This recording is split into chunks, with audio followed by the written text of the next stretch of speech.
2024 ಆದಿಜಾಂಬವ ಮಾದಿಗ ಮತ್ತು ಪೌರ ಕಾರ್ಮಿಕರ ಸಂಘಟನೆಗಳ ಒಕ್ಕೂಟದಿಂದ ಕಾರ್ಯಕ್ರಮವನ್ನು ಹಮ್ಮಿಕೊಂಡಿದ್ದೀವಿ. ಆ ಕಾರ್ಯಕ್ರಮ ಉದ್ದೇಶ ಏನಂದರೆ, ಒಳ ಮೀಸಲಾತಿ ಜಾರಿಯಾದರೆ ಸುಮಾರು ಜನ ಮಾದಿಗ ಸಮುದಾಯಕ್ಕೆ ಕೆಲಸಗಳು ಸಿಗ್ತವೆ, ಬೇರೆ ಬೇರೆ ಪೋಸ್ಟ್ಗಳು ಸಿಗ್ತವೆ ಅಂತೇಳಿ, ಅವರ ಸ್ವಾಭಿಮಾನ ಸಿಗುತ್ತಂತೇಳಿ ಆವತ್ತಿನ ದಿನ ಸ್ವಾಭಿಮಾನದ ಒಂದು ಚಳವಳಿಯನ್ನು ಹಮ್ಮಿಕೊಂಡಿದ್ದಾರೆ. ದಯವಿಟ್ಟು ಜಂಬೂದೀಪ ಸಿದ್ದರಾಮಯ್ಯನವ್ರ ಜೊತೆ ಎಲ್ಲ ಸಂಘಟನೆಗಳಿದ್ದಾರೆ. ಇವತ್ತು ಆವತ್ತಿನ ದಿನ ಬಂದು ಎಲ್ಲರೂ ಫ್ರೀಡಮ್ ಪಾರ್ಕಲ್ಲಿ ನಮ್ಮ ಜನಸಂಖ್ಯೆಯ ಶಕ್ತಿ ಪ್ರದರ್ಶನ ಮಾಡಿ ಸರ್ಕಾರಕ್ಕೆ ಬಿಸಿ ಮುಟ್ಟಿಸ್ಬೇಕು. ಸರ್ಕಾರ ನಮ್ಮನ್ನು ನೋಡಿ ಹೆದರ್ಕೊಳ್ಳುತ್ತಾ ಅಥವಾ ಸರ್ಕಾರ ನೋಡಿ ನಾವು ಹೆದರ್ಕೊಂತೀವಿ ಅನ್ನೋದನ್ನ ಒಂದು ಚಾಲೆಂಜ್ ಇದು. ಮೀಸಲಾತಿ ನಮ್ಮ ಹಕ್ಕು. 30 ವರ್ಷಗಳಿಂದ ಹೋರಾಟ ಮಾಡ್ತಾ ಇರೋದು. 30 ವರ್ಷಗಳಿಂದ ಎಲ್ಲ ಸಂಘಟನೆಗಳು ಹೋರಾಟ ಮಾಡಿ ಸುಸ್ತಾಗಿದ್ದಾರೆ. ಆದರೆ ಎಲ್ಲ ಸರ್ಕಾರಗಳು ಮೋಸ ಮಾಡಿದ್ದಾರೆ. ಕಾಂಗ್ರೆಸ್ಸು, BJP, JDS ಈ 3 ಪಕ್ಷಗಳ ಸರ್ಕಾರಗಳು ಬಂದು ನಮಗೆ ಮೋಸ ಮಾಡಿದ್ದಾರೆ. ಈ ಬಾರಿ ನಾವು ಈ ಜನಾಂಗ ಮೋಸ ಹೋಗಬಾರ್ದು. 30 ತಾರೀಕು 12ನೇ ತಿಂಗಳು 2024 ಫ್ರೀಡಮ್ ಪಾರ್ಕಲ್ಲಿ ನಮ್ಮ ಶಕ್ತಿಯನ್ನು ಪ್ರದರ್ಶನ ಮಾಡಬೇಕಂತೇಳಿ ಎಲ್ಲರೂ ಬಂದು ಕಾರ್ಯಕ್ರಮವನ್ನು ಯಶಸ್ವಿಗೊಳಿಸಬೇಕಂತೇಳಿ ಎಲ್ಲ ಮಾದಿಗ ಸಮುದಾಯದ IPD ಸಾಲಪ್ಪ ಜಯಂತಿ ದಿನ ನಮ್ಮೆಲ್ಲರಿಗೂ ಒಂದು ಕರೆ ಕೊಡ್ತಾ ಇದ್ದೀವಿ. ಜೈ ಭೀಮ್, ಜೈ ಭೀಮ್, ಜೈ ಭೀಮ್, ಜೈ ಭೀಮ್, ಜೈ ಭೀಮ್, ಜೈ ಭೀಮ್. ಆದಿಜಾಂಬವ ಸಂಘಟನೆಯ ರಾಜ್ಯಾಧ್ಯಕ್ಷರು ಹಾಗೂ ಸಮಾಜದ ಹಿರಿಯ ನಾಯಕರು, ಸಾಲಕೋರವರ ಜೊತೆ ಒಡನಾಟ ಇಟ್ಕೊಂಡಿರುವವರು ಮತ್ತೆ ಪೌರ ಕಾರ್ಮಿಕರಿಗಾಗಿ ಹಗಲು ಇರುಳು ಚಿಂತನೆ ಮಾಡುವಂತ ನಾಯಕರು ಜಂಬೂದೀಪ ಸಿದ್ದರಾಮಯ್ಯ ಸರ್ ಬಂದಿದ್ದಾರೆ. ಅವರಿಗೆ ಸ್ವಾಗತವನ್ನು ಕೊಡ್ತಿದ್ದೇವೆ.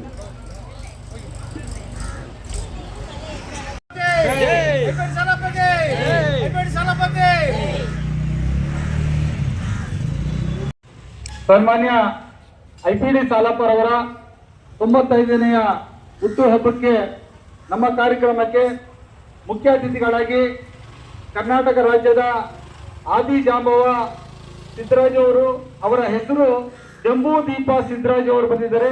ಅವರಿಗೆ ತಮ್ಮೆಲ್ಲರ ಮೂಲಕ ಅವರ ಸ್ವಾಗತವನ್ನು ಕೊಡ್ತಿದ್ದೇನೆ. ಮತ್ತೊಬ್ಬರು ಈ ಕಾರ್ಯಕ್ರಮದ ಸನ್ಮಾನ್ಯ IPD ಸಾಲಪ್ಪ ಸೇವಾ ಸಂಘದ ಅಧ್ಯಕ್ಷರಾದಂತ ಸನ್ಮಾನ್ಯ ಮೇಸ್ತ್ರಿ ಪುಳ್ಳಾಯಪ್ಪರ್ ಅವರು ಬಂದಿದ್ದಾರೆ. ಅವರು ಕೂಡ ಸ್ವಾಗತವನ್ನು ಕೊಡ್ತಿದ್ದೇನೆ. ಮತ್ತೊಬ್ರು ಜಂಬೂದೀಪ ಸಂಘದ ಕಾರ್ತಿಕ್ ಅವರು ಬಂದಿದ್ದಾರೆ. ಅವರು ಕೂಡ ಸ್ವಾಗತವನ್ನು ಕೊಡ್ತಿದ್ದೇನೆ. ಆಮೇಲೆ ಈ ಭಾಗದಲ್ಲಿರುವಂತ ನಾಟಕ ಅಕಾಡೆಮಿಯ ಸದಸ್ಯರಾದಂತ ಓಬಳೇಶ್ವರ್ ಬಂದಿದ್ದಾರೆ. ಅವರು ಕೂಡ ಸ್ವಾಗತವನ್ನು ಕೊಡ್ತಿದ್ದೇನೆ. ಎಲ್ಲ ನಾಗರಿಕರೆಲ್ಲರಿಗೂ ಸ್ವಾಗತವನ್ನು ಕೋರುತ್ತಾ ಈಗ ಉದ್ಘಾಟನಾ ಭಾಷಣವನ್ನ ಜಂಬೂದೀಪ ಸಿದ್ದರಾಜು ಸರ್ ಅವರು ಮಾತನಾಡಬೇಕಂತೇಳಿ ಅವರಲ್ಲಿ ಕೇಳ್ಕೊತಾ ಇದ್ದೀನಿ. ಎಲ್ರಿಗೂ ನಮಸ್ಕಾರ. ನನ್ನೆಲ್ಲ ಆತ್ಮೀಯ ಬಂಧುಗಳೇ, ಇವತ್ತು ದಿವಂಗತ IPD ಸಾಲಪ್ಪ ಅವರ 95ನೇ ಜನ್ಮದಿನ ಆಚರಿಸ್ತಾ ಇದ್ದೀವಿ ಬಂಧುಗಳೇ. ನನಗೂ ಸಾಲಪ್ಪ ಅವ್ರಿಗೂ ಸುಮಾರು 40 ವರ್ಷದ ಒಂದು ನಿಕಟ ಬಾಂಧವ್ಯ ಇತ್ತು. ನಾನು 2nd PC ಓದ್ತಿದ್ದಾಗ ಇಲ್ಲಿ ಅವರ ಹಳೆ ಮನೆ ಮಸೀದಿ ಪಕ್ಕದಲ್ಲಿ ಅವಾಗೆಲ್ಲ ಅವ್ರ ಮನೆಗೆಲ್ಲ ಬರ್ತಾಯಿದ್ದೆ. ಅವ್ರ ಜೊತೆ ಮಾತಾಡಿ ಕೆಲವು ವಿಷಯದ ಬಗ್ಗೆ ಎಲ್ಲ ನಾವೆಲ್ಲ ಚರ್ಚೆ ಮಾಡ್ತಾ ಇದ್ವಿ. ಈಗ ಅವರಂತೂ ಆಗಿನ ಕಾಲದಲ್ಲೂ ಕೂಡ ನಿಮ್ಮ ಸಮಸ್ಯೆಗಳ ಬಗ್ಗೆ, ನಿಮಗೆ ಏನು PF ಇರ್ಬೋದು, ES ಇರ್ಬೋದು, ನಿಮಗೆ ಕಾಯಂ ಕೆಲಸ ಕೊಡಿಸೋದಿರ್ಬೋದು, ಮನೆ ಕೊಡಿಸೋದಿರ್ಬೋದು, ಇದ್ರ ಬಗ್ಗೆ ಚರ್ಚೆ ಮಾಡ್ತಾಯಿದ್ರು. ಆಮೇಲೆ 94 ಇರ್ಬೋದು, ನಮ್ಮ ಜೈನಗರದಲ್ಲಿ ಮಾರಿಹಳ್ಳಿನಲ್ಲಿ ಒಂದು ಬಿಲ್ಡಿಂಗ್ ಬಿದ್ದೋಯ್ತು. ಅವಾಗ ಅವರು ಅಲ್ಲಿ ಬಂದು ಗಳಗಳ ಅಂತ ಹತ್ಬಿಟ್ರು. ನಾನು ಅಲ್ಲೇ ಇದ್ದೆ, ನಮ್ಮನೆ ಅಲ್ಲೇ ಇತ್ತು ಮಾರಿಹಳ್ಳಿ ಕೆರೆಗಳಲ್ಲಿ. ಹೀಗಾಗಿ ಅವರು ಏನಾದ್ರು ಇವತ್ತು ಈ ದೇಶದಲ್ಲಿ ಇರುವಂತ ಪೌರ ಕಾರ್ಮಿಕರಿಗೂ ಏನಾದ್ರು PF ESI ಸಿಕ್ಕಿ ಕೆಲವರಿಗೆಲ್ಲ ಪರ್ಮನೆಂಟ್ ಆಗಿದ್ರೆ ಅದರಲ್ಲಿ ಅವರ ಒಂದು ಅವಿರತ ಶ್ರಮ ಇದೆ. ಅದ್ರ ಜೊತೆಲಿ ನಮ್ಮ ಹಿರಿಯರ ಕೊಳೆಯಪ್ಪ ಇರ್ಬೋದು, ಇಲ್ಲಿ ದೇವಗತ ಸ್ವಾಮಿ ಅಂತಿದ್ರು ಅವ್ರು ಇರ್ಬೋದು, ಸುಬ್ರಾಡ್ ಇರ್ಬೋದು, ಮುನ್ರಾಜ್ ಇರ್ಬೋದು, ನಮ್ಮ ಆನಂದ್ ಅಂತೂ ನಿರಂತರವಾಗಿ ಪ್ರತಿನಿತ್ಯ ಎಲ್ಲ ಕಡೆ ಹೋಗಿ ಯಾವ್ದು ಲೈವ್ ವಿಡಿಯೋ ಮಾಡ್ತಾನೆ ಇರ್ತಾರೆ. ಸೊ ಹೀಗಾಗಿ ನಾವು ಕೂಡ ಅವ್ರ ಜೊತೆಯಲ್ಲಿ ಈ ಒಂದು ಸಮುದಾಯ, ಯಾಕಂದ್ರೆ ಮಾದಿಗ ಸಮುದಾಯ ಮಾತ್ರ ಈ ಸ್ವಚ್ಛತೆ ಕೆಲಸ ತೊಡಗಿರುವಂಥದ್ದು, ಮ್ಯಾನುವಲ್ ಇಲ್ಲದಾಗ್ಬೋದು ಅಥವಾ ಅದು ಕ್ಲೀನ್ ಮಾಡುವಂಥ ಕೆಲಸವನ್ನು ನಿರಂತರವಾಗಿ ನಾವು ಮಾಡ್ತಾ ಇದೀವಿ. ಬಹಳ ಕಷ್ಟ ದಿನಗಳಿಂದ ಸುಮಾರು 40 ವರ್ಷದಿಂದ ಮೊದಲೆಲ್ಲ ತಲೆ ಮೇಲೆ ಮಲ ಹೊರುವಂಥ ಪದ್ಧತಿ ಇತ್ತು. ಅದನ್ನೆಲ್ಲ ನಿಯಂತ್ರಿಸುವಂಥ ಮತ್ತು ನಿಲ್ಲಿಸುವಂಥ ಒಂದು ವಿಚಾರದಲ್ಲಿ ಬಹಳಷ್ಟು ಜನ ಶ್ರಮ ಪಟ್ಟಿದ್ದಾರೆ. ಅದರಲ್ಲಿ ಮುಖ್ಯವಾಗಿ ನಮ್ಮ IPD ಸಾಲಪ್ಪರು, ಅದ್ರ ಜೊತೆಗೆ ಬಹಳ ಹಿಂದೆ ಸಚಿವರಾಗಿದ್ದಂಥ ಬಸವನಗೌಡರು ಕೂಡ ಇದ್ರ ಬಗ್ಗೆ ಎಲ್ಲ ಕಾನೂನು ತಂದಿದ್ದಾರೆ. ಸೊ ಅದರಲ್ಲಿ ನಾವು ನೆನೆಸ್ಕೋಬೇಕು. ಮೊದಲು ಏನಾದರೂ ಈಗ ನಾವು ಸುಮಾರು 45-50 ವರ್ಷದಿಂದ ಈ ಸಮುದಾಯದ ಪರವಾಗಿ ಮಾದಿಗ ಸಮುದಾಯ ಅಭಿವೃದ್ಧಿಗೆ ಈ ರಾಜ್ಯದಲ್ಲಿ ಕೆಲಸ ಮಾಡ್ತಾ ಇದ್ವಿ. ನೀವು ಒಂದು ಅರ್ಥ ಮಾಡ್ಕೋಬೇಕು, ನೀವೆಲ್ಲರೂ ಮುಗ್ಗಟ್ಟಿಂದ ನಿಮ್ಮ ಮುಗ್ಗಟ್ಟರು ಇದು ಕುಳ ಇರ್ಬೋದು, ಆನಂದ್ ಇರ್ಬೋದು, ನಮ್ಮ ಹತ್ರ ಯಾರಿರ್ಬೋದು, ನಾವು ನಿಮ್ಮನ್ನ ಯಾವ ಸಭೆಗೆ ಕರೆದಾಗ ನೀವು ನಿಮ್ಮ ಹತ್ರ ನಾವೇನು ದುಡ್ಡು ಕಾಸುಕೊಳ್ಳೋದಿಲ್ಲ. ಆ ಸಭೆಗೆ ಬರ್ಬೇಕು, ಒಗ್ಗಟ್ಟಾಗಿ ಬಂದು ನಿಮ್ಮ ಬಲ ಪ್ರದರ್ಶನ ಮಾಡಿದ್ರೆ ಮಾತ್ರ ಸರ್ಕಾರ ಬಗ್ತದೆ. ಇಲ್ಲದಿದ್ರೆ ಬಗ್ಗೋದಿಲ್ಲ. ಈಗ ಬಹಳಷ್ಟು ಜನ ಮುಂದುವರೆದ ಜನಾಂಗ, ಅದು ಒಕ್ಕಲಿಗ ಜನಾಂಗ ಇರ್ಬೋದು, ಲಿಂಗಾಯತ ಇರ್ಬೋದು, ಅವ್ರು ಹೇಳಿದಾಗ ಅವ್ರು ಕೇಳಲೇ ಇಲ್ಲ. ಅವ್ರಿಗೆ ಯಡಿಯೂರಪ್ಪ ಇದ್ದಾಗ ಕಾರ್ಪೊರೇಷನ್ ಮಾಡಿಕೊಟ್ಟು 500 ಕೊಟ್ಟು ಅವರ ನಿಗಮ ಕೊಟ್ಟರು. ಈಗ ನಾವು 40 ವರ್ಷ ಚಳವಳಿ ಮಾಡಿ ಏನ್ ಮಾಡಿದ್ವಿ, ನಿಮ್ಮ ಅಭಿವೃದ್ಧಿಗೆ ಸಿದ್ದರಾಮಯ್ಯ ಇದ್ದಾಗ 2007 ದೊಡ್ಡ ಒಂದು ಸಮಾವೇಶ ಮಾಡಿದ್ವಿ ಇಲ್ಲಿ ಫ್ರೀಡಂ ಪಾರ್ಕ್ ಅಲ್ಲಿ.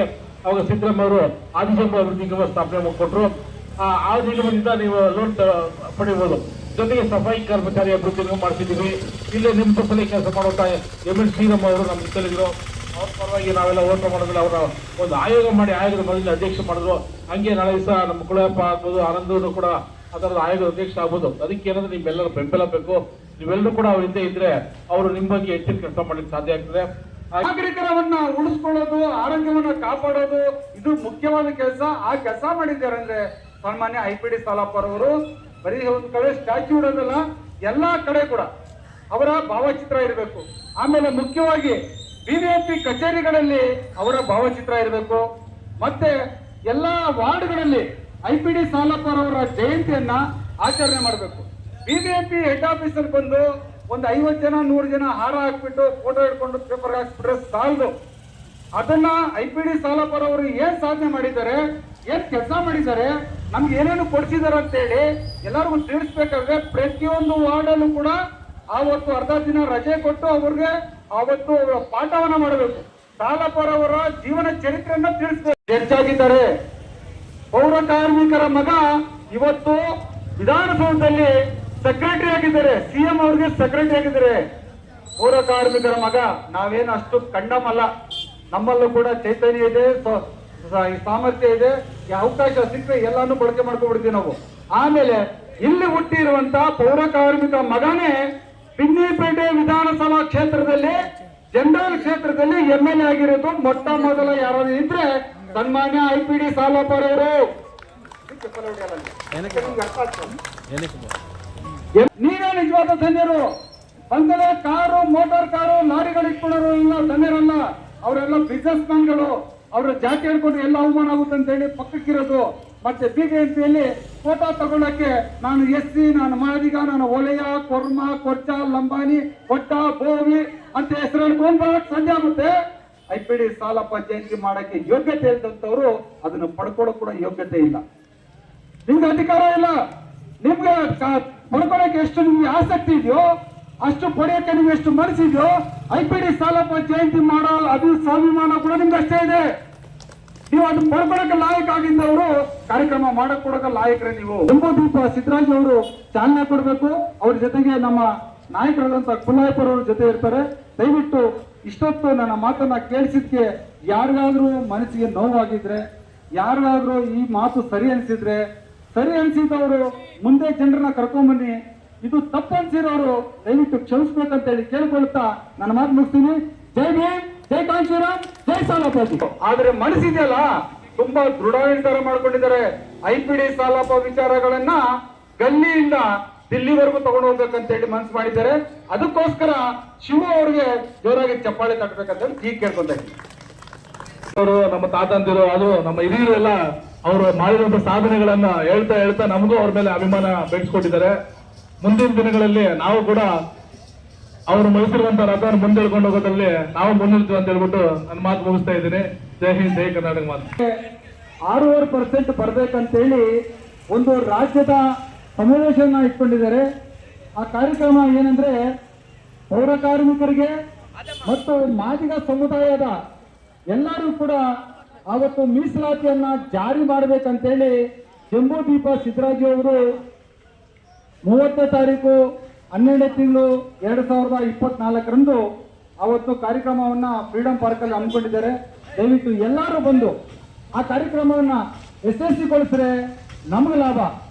ಯಾಕೆಂದ್ರೆ ಈ ಕಾರ್ಯಕ್ರಮದಲ್ಲಿ ನೀವೇನಾದ್ರೂ 30ನೇ ತಾರೀಕು ಅಲ್ಲಿ ಬಂದು ಜನವನ್ನ ಬಲವನ್ನ ತೋರಿಸ್ತಾ ಹೋದ್ರೆ ಸರ್ಕಾರ ನಿರ್ಲಕ್ಷ್ಯ ಮಾಡುತ್ತೆ. ಸರ್ಕಾರವನ್ನ ಬದಲಾಯಿಸ್ತೀವಿ ಅಂತ ಹೇಳಿ ನಾವು ಜನಸಂಖ್ಯೆಯನ್ನ ಸಮರ್ಪಕವಾಗಿ ತೋರಿಸಿ ಅಲ್ಲಿ ನಮ್ಮ ಹೋರಾಟವನ್ನ ಮಾಡಬೇಕಾಗಿದೆ.